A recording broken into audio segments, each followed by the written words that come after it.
The claims, views, and opinions expressed are those of the speaker and do not represent those of Budweiser Media or its partners. All subjects are innocent until proven guilty. This is a podcast about difficult topics, and it may not be suitable for all audiences. Listener discretion is advised.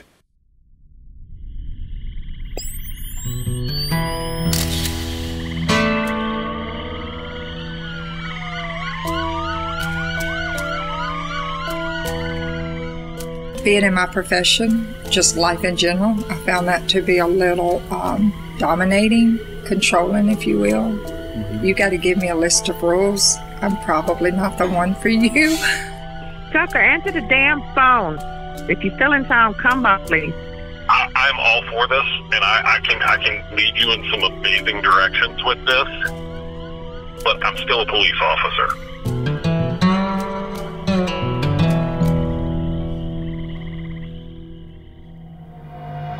I'm feeling heavy, there's a pounding in my chest.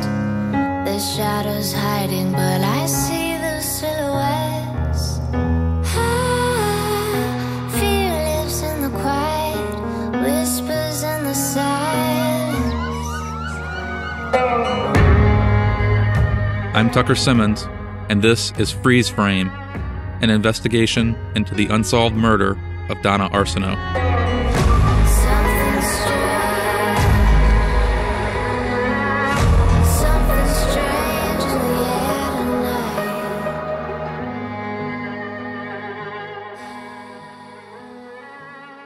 As you heard at the end of episode 3, my impromptu phone call with Michelle was pretty eye-opening. She remembered an impressive amount of detail, and I wanted to meet her face-to-face. A few weeks later, in the lobby of a hotel on the Mississippi Gulf Coast, we dove much deeper into the origins of her relationship with Donna and the aftermath of that disturbing night. Before we get to that, though, I need to tell you something. Simply put, Michelle has been widely accused of Donna's murder. Lengthy comment threads on Facebook have gone off the rails more times than I can count, and accusations that Michelle was involved in Donna's death have taken on a life of their own. Those in the comments section seem to think they have it all figured out. But my goal for this meeting was to gather information, and to be honest with you, Michelle has given me no reason to doubt her story. I walked in, thinking I was early, and there she was. Exactly what I expected. Jet black hair styled to a T, oversized sunglasses covering most of her face, what looked like a Chanel suit, and towering stilettos. Michelle was unmistakable, and I could immediately picture she and Donna being friends. Not everyone feels that way, though. Donna had become reclusive and wasn't known as a religious woman, so her sudden friendship with Michelle, a pastor, surprised many people. And that's where we started. I'll tee it up and let Michelle speak for herself.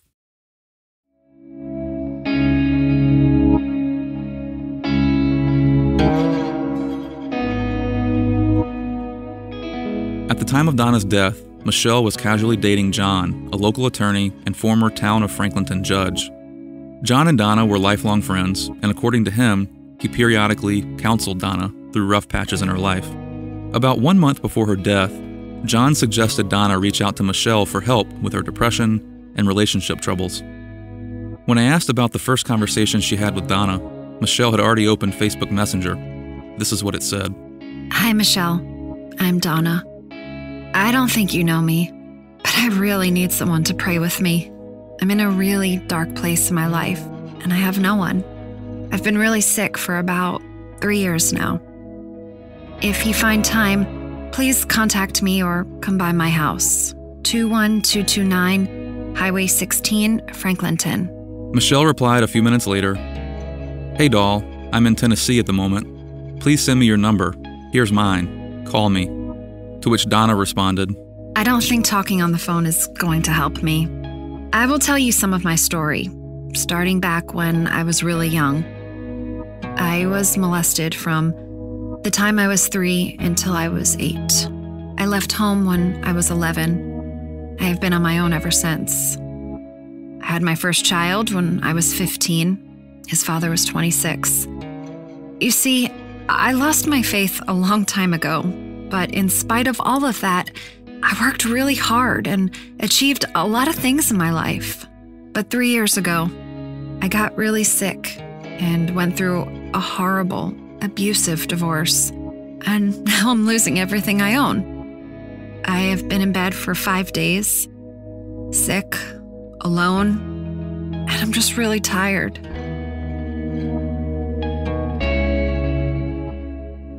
According to Michelle, after reading that message, she and Donna texted and spoke on the phone. The following interview with Michelle is her recollection of events. Some of the topics discussed are disturbing.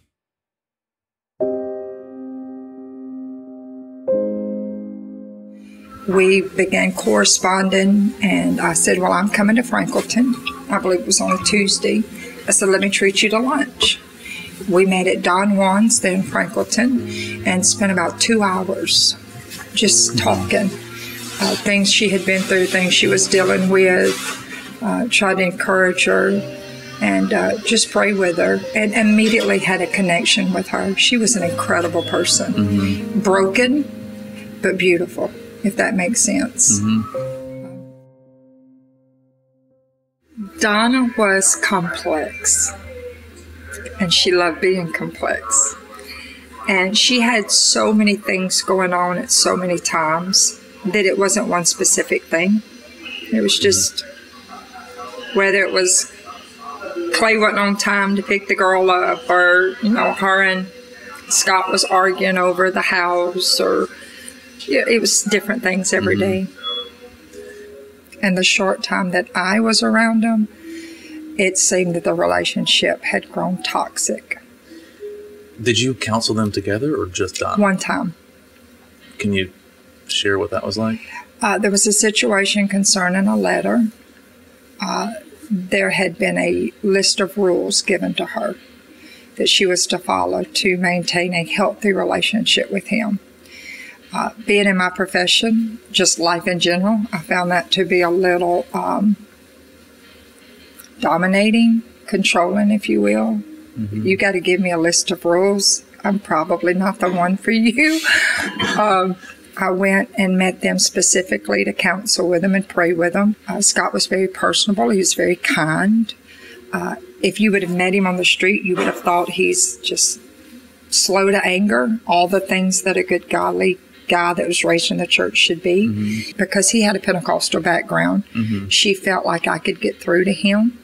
We had about a 45-minute conversation that night where she discussed the letter, and he contradicted why he had wrote that and the past reasons why he felt like that was important. And I saw that it was not getting anywhere, and she shut down completely. And when someone shuts down, you might as well fold your Bible and go home. They're not listening. They're not retaining your information anymore. She knew he was getting elevated, and she just wanted to shut it down. And we shut it down, and I left. Did you think about what was going to happen when you left?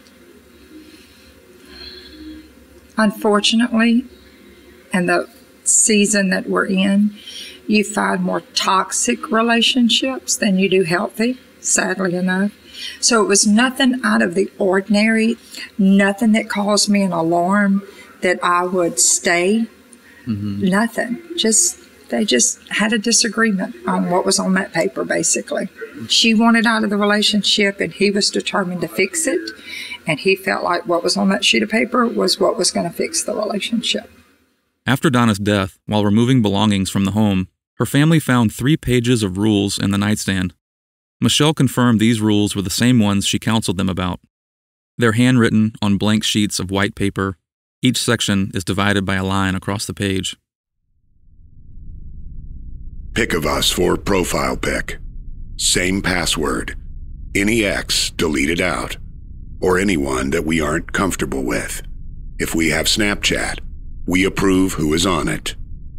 We pick up kids or bring things together unless it's an emergency, or we agree to it. Never ever hide text from ex. Talk openly in front of each other.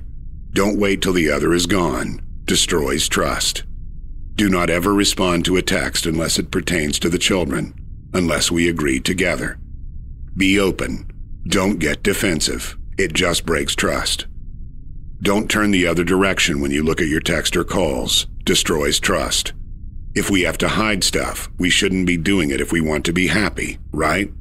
Always be respectful and considerate, and let the other person know where you're going. Never ever go unaccounted for while I'm at work. Kills trust. If you have to go somewhere, keep the phone on you. Turn ringers on phones. No reason to keep them on silent unless we're at a movie or in church.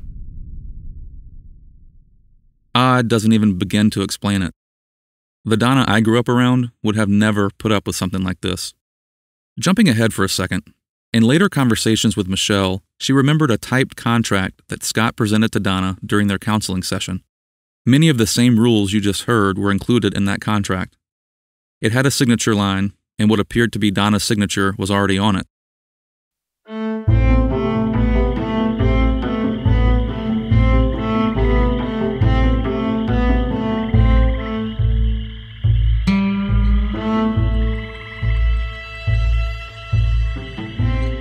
Donna had known Michelle for only a month before her death, and during that month, she shared her deepest, darkest secrets.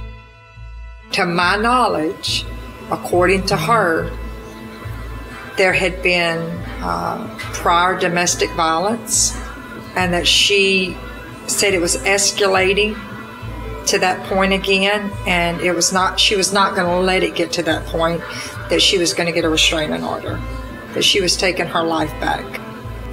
I mean, the minute the law gets involved or there's violence, somebody's got to get out, because that's a recipe for disaster. Mm-hmm. So that was my advice to her. From that conversation, we did not speak till I found her. And that conversation happened the week prior. We touched on this in episode 3, but as Michelle remembers it, during that same conversation about alleged domestic violence, Donna wanted to make weekend plans. Michelle told her she would be in Florida and could come by on her way home to spend the night. They would get up the next morning, do their hair, and just hang out.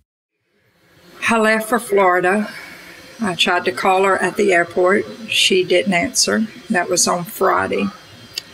Saturday or Sunday, I don't remember, is when I saw the post on Facebook, and that worried me. Mm-hmm. Is that the post that said feeling very sad? Yes. So I reached out and I couldn't get her. Must have been sometime Sunday afternoon, I jumped on there and said, hang on, I'm coming. Just hang on, I'm coming. Why I did that publicly, I don't know. I just wanted her and everyone else to know, I'm coming. I'm going to be there. Sunday afternoon, I must have tried 2 or 3 times to get a hold of her. Mm-hmm. Monday morning, Scott reached out to me and wanted to know if I had heard from Donna. And I said, no, I've been trying since yesterday, and I'm a little concerned. Of course, all those text messages were presented to the sheriff's department. And he was real persistent on, when you come by, let's go check on her. And I said, well, I had originally planned to stay the night with her, but that's changed. I've got to get home. My little boy had ear infections. I said, I really need to get home to Branham. My mom's got him. But I'm going to come back the next day, and I'll check on her then. She's fine. He just persistent. No, I want you to, how late are you coming in? I said, well, my flight don't land until after 9:30, 10 o'clock. And I think it was even delayed at that. And he said, well, I'm going to be up. Just drop by, and let's go by there and check on her. Something didn't feel, I felt pressured to go by. But I thought, well, maybe there's something he don't know that he don't want to say on the phone. Maybe she's in a real bad depression, and he's trying to protect her. And he thinks if I come by, we can just have prayer going about the business. So I landed. It was a little out of my way to go through Franklinton. I stopped by. It was a cold night. That night will forever be etched in my mind. He had turned the hall light on as he went through, and you could see blood down the hallway. And it was enough blood that you knew something had happened. From the position where I was standing, you could kind of see he hadn't quite got there yet. And I heard him begin to scream, oh my God, Donna. Oh my God, Donna. She's dead. And when he said that, my heart just, as I ran toward the bedroom, and there she was. And it is a sight that I'll never forget and pray daily to forget. It's horrible. Scott and I was in the bedroom. Donna was on the floor. But somebody else was in that house. Because I could hear them. I heard when they dropped something. And if it wasn't the dog and the daughter wasn't there, who else was there? And what had I been called to? Wait a second. This is the first time I'm hearing anything about someone else in the house. I asked multiple follow-up questions, and Michelle stood by the claim. She never saw anyone else, and did give the caveat that it could have just been her nerves. But the more we discussed it, the more she doubled down on the claim. In later conversations, Demi revealed she had no recollection of Michelle making these claims to investigators.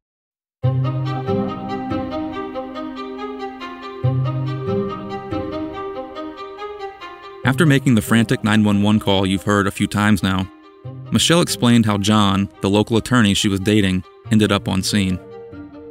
I hung up the phone. I immediately called a friend and said, "Get here now. I'm in the room. Donna's dead, and he's here." So John gets there first. John gets there first. And then what happens? Do you guys go inside? We're outside. I never went back inside. In fact, I had left my keys either on the dresser or the bed, and I had to get a detective to go back and get it. Yeah. What kind of car did you drive at the time? A white Mercedes. Okay. And they kept my car for a while and took it to the crime lab. I was asked to go to the police department. Immediately, I was the suspect. Did Scott? Because it was a while before he got there. I was brought in for 12 hours. For questioning. I was there 12 hours. Keep in mind, I had just finished a revival, took a late flight, and I was exhausted. My clothes were taken. A representative from the state police lab scooped my fingernails. They took DNA of me, a mouth swab. They took pictures of my body. I had to take, it was very humiliating how they did it. They, even a year, maybe 2 years after that, I had to come from out of town back to Bogalusa. And I met in Demi's office on video and gave my statement again. I think they did a thorough job, but I think it's changed hands so many times that important evidence has not been followed up on. Because if it had, why leave such a gray perception in the community when there's a nucleus of people that demand a response?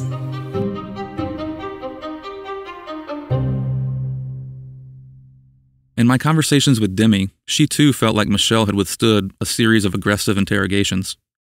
That, combined with the proof of her trip to Florida and her flight, it all convinced investigators that Michelle wasn't involved. So I asked Michelle how she felt about all the speculation around her. Is it just easier to brand me that, well, I'm the woman that had divorced the policeman and I had 2 children that were addicts that were in and out of jail? And is it just easier to divert attention to me? And so anybody that has any questionable thought that I was involved, and all the gossip and the rumor mill that area loves would eventually be put to naught anyway. So I just let people talk. Believe what you want to believe because it's in the record and the facts are going to be laid out. And then you're going to feel, like you just spoke out of turn. That's what I'm dependent on. And the reason I've not made a fuss or did a press conference, I've been asked 3 times to do a press conference. And why I did with you, I don't know. I just felt led to do it with you. But is because I know eventually this is going to go to trial, and I need to just remain quiet with what I know until then. Thank you, darling. Just keep me posted. I will. Thank you. You're welcome. On my drive home, I listened back to our 3-hour conversation. No question was off limits, and Michelle gave detailed answers to every one of them. With the exception of a few minor details that could very well just be a faded memory 7 years later, her story hasn't changed. Demi and I played phone tag for a few days before we could debrief, and then she left me this voicemail. Tucker, answer the damn phone. Listen, I found a draft of an arrest warrant on that subject before they took me off the case. So If you're still in town, come by, please. In case you're wondering, yes, Demi often starts her voicemails scolding me for not answering. I wasn't able to stop by, so Demi sent me the draft of her arrest warrant. The first batch of files she found contained much of the same information, but this one had many more key details. Louisiana State Police Crime Lab recovered a bullet in the box spring of Donna's bed. Her blood DNA was on it. She was in bed, on her back, when the bullet entered her lower left breast, traveling through the heart, left lung, left diaphragm, liver, and spleen. The day after his autopsy, St. Tammany Parish Chief Pathologist Dr. Michael DeFatta made an unusual request. He wanted to visit the scene. The results of his autopsy clearly showed Donna's death was a homicide. He was confused why the lead investigator was so convinced of suicide. While on scene, Dr. DeFatta confirmed to investigators that the trajectory of the bullet could only be explained in one way. Donna's knees were above her head, which shifted her organs into the chest cavity. As I mentioned in episode 2, Dr. DeFatta is now employed by Jefferson Parish Coroner's Office in New Orleans. It took several weeks to reach him, and when I did, he allowed me to record a brief portion of our conversation. There is no doubt in my mind that this is a homicide and not a suicide. That's about all I can say on it, unfortunately, right now. Did you feel pressured to rule this a suicide? Again, I'll refrain from saying anything about that. I'm pretty convinced from the autopsy moving forward that this was a homicide. As you heard, he was extremely careful with his words. He was the same way off the record. But what I gathered, and this is my opinion, is that Dr. DeFatta shares in the frustration of many of those who've worked this case. Now let's get back to Demi's arrest warrant. One of the other incidents it revealed was a call to the Washington Parish Sheriff's Office to report domestic abuse at Donna's home. Records requests have been repeatedly denied, so this was the first confirmation of my suspicions. At 4:04 a.m. on October 9th, 2016, Scott was booked into Washington Parish Jail on charges of domestic abuse and child endangerment. I was later sent photos of Donna taken after the altercation, which show her chest discolored and scratched, her forearm scratched and bloody, and a bruise on her left cheek. It's unclear if Donna tried to pursue the case, but 2 weeks later, the DA's office dropped all charges. As if this wasn't surprising enough, I continued reading Demi's file, and another bombshell dropped. On October 30th, 2017, 1 week after he found Donna, Scott was administered a polygraph. He failed. During post-polygraph questioning, Scott revealed he did return to Donna's after 1 p.m. to retrieve his wallet, contradicting his original statement. During that time, their argument reignited, and Donna eventually pushed him out the door. It's difficult for me to imagine forgetting such an important detail, returning to what would become the scene of a murder. Polygraphs are used as an investigative tool and not admissible in court, but this is still a huge piece of the puzzle. Clay was also polygraphed. He passed and was not subjected to post-polygraph questioning. He did, however, reveal some shocking allegations when Demi interviewed him. In a sworn statement to Detective Demi Rice, Clay admitted he and Donna had a turbulent marriage, which continued through their divorce, until a year before her death, when they became friends and were co-parenting their daughter. In subsequent interviews, Donna's sister Sherry confirmed the claims of reconciliation. Donna called her before taking a weekend trip with Clay and their daughter not long before her death. According to Clay's statements to investigators, Donna confided in him that her relationship with Scott was rough and asked him to take photos of her bruised face following an altercation. 6 weeks prior to her death, Clay claims Donna told him she had a video of her boyfriend in a compromising situation. As he remembered it, Donna stated, "If I'm losing my house, he's losing his reputation." You heard that right. Donna claimed to have a video that she was considering using in some way to try to save her home. If true, could this be the motive for her murder? Or is it just more absurd small-town gossip? Let me know what y'all think. I haven't seen the video for myself, and my legal counsel has forbidden me from giving you the details of what was allegedly seen in the video, but what I can say is that Donna described an incredibly disturbing encounter between family members. Even if she didn't have the video, the claim alone would be enough to threaten those who were in it. And I guess now would be the time to share my thoughts on the idea that Donna would secretly record situations or save compromising videos in the first place. I won't go into detail right now, but I have personal knowledge of 2 other videos Donna claimed to have that were unrelated to her death. Just like she claimed to Clay, those other videos were of several individuals in compromising situations. The first involved an alleged drug deal among prominent community members, which I've never seen. The other involved one of her exes, and I know for a fact that one existed. I share this with you because, as crazy as the allegation sounds, Donna did have a history of collecting information, just like Demi alluded to at the end of episode 1. Because let me tell you something. Arsenal was known to have information on all the cops.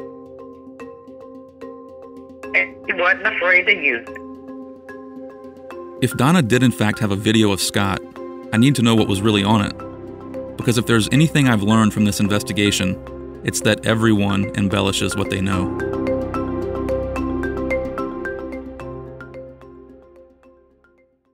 In the meantime, I was relentless with my outreach to Clay.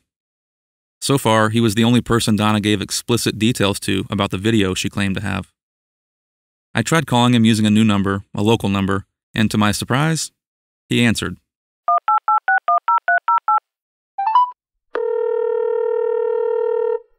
Hello? Hey Clay, this is Tucker Simmons. I think maybe Sherry told you I might be calling. Yeah, how are you, man? Good. How are you? Just working today, buddy. I'm all for this, and I can lead you in some amazing directions with this, but I'm still a police officer. We spoke off the record for about 30 minutes. He apologized for blocking me and explained his skepticism, given how the case had been fumbled so many times. I could tell he was caught off guard by how much I knew of the case already, and he repeatedly expressed his happiness that someone was looking into it. A couple of days later, we met at a coffee shop in St. Tammany Parish. I planned to record, but once again, we agreed to be off the record. In hindsight, I wish I had pressed the issue, but at the time, I just needed more information, and I wanted to make sure he felt comfortable. After all, this was the first time we met, other than those traffic stops when I was in high school. 3 hours later, we had covered it all. Donna's life, their marriage, their daughter, his anger about how the case was handled, and the allegations that he was involved in Donna's death. He assured me he'd stay in touch, and at a later date, do an on-the-record interview for this podcast. We spoke periodically about the case for over a year, but could never coordinate the interview. Eventually, after many unreturned calls and texts, I told Clay we had to move on, and that I would be reporting the unexplained breakdown in communication. But 4 days later, Clay agreed to the interview. He was much more careful with his words and theories on the record, but his opinions of the case and those involved were very clear. As you'll hear, his daughter's name has been censored.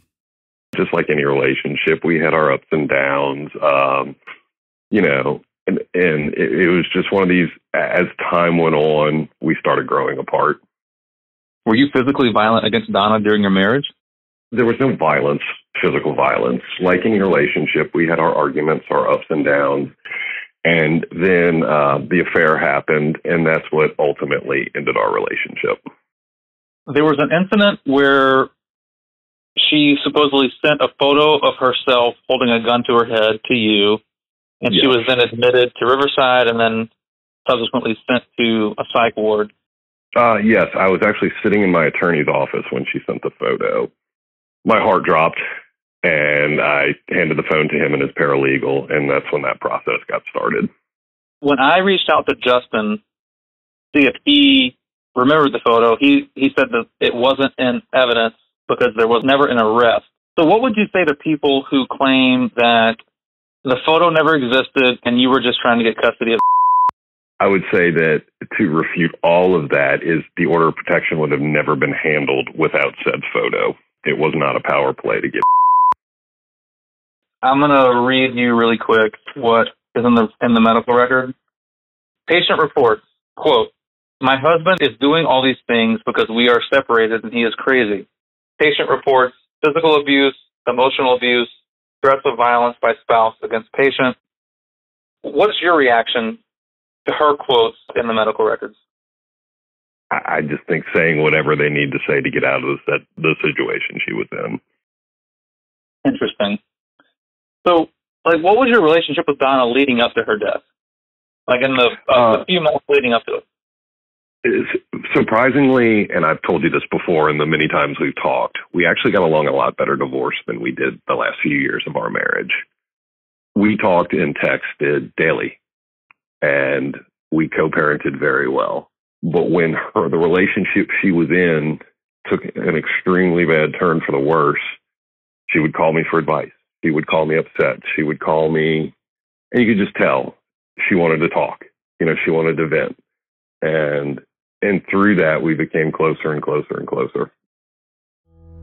A couple people say that Donna would come over in the last few months of her life, and she would sleep in her car because she was terrified.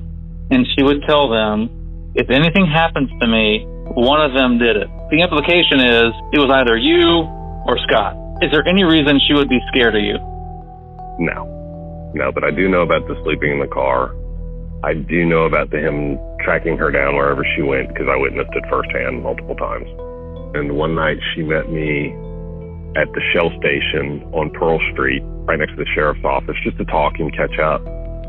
And I was on duty, and she was talking to me for like 30 minutes, and he came flying up, and she was like, yeah, he's got a tracker on my car. She was convinced her phone was bugged, and she had stated she'd found a recording device in her salon under her desk. And when she'd come to Florida, like you alluded to, she turned her phone totally off. And she even told me, she's like, he will track me down. Her personal situation had become so tenuous and so violent that it was a powder keg. I told her these things only get worse, and you need to get out of there.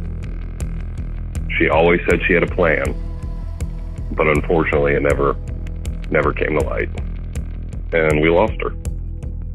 Did she ever share with you what that plan was? As her profession as a beautician in a small town, she would always say that she had, she knew dirt on everyone. She had some, quote, dirt on him, and that he was going to be gone shortly. I think that was the match that lit the fire. So she was very upfront with that. But she knew the dirty little secrets on a lot of people in that town. Were any of them sheriff's deputies? There were some that were at the sheriff's office, yes.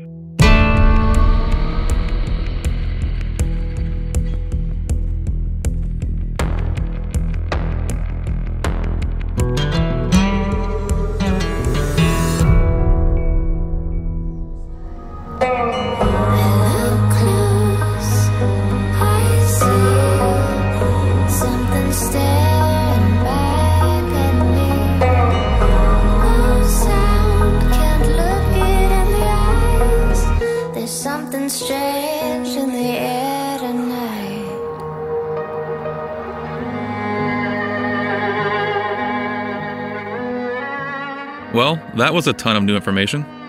Let me know what your theories are so far.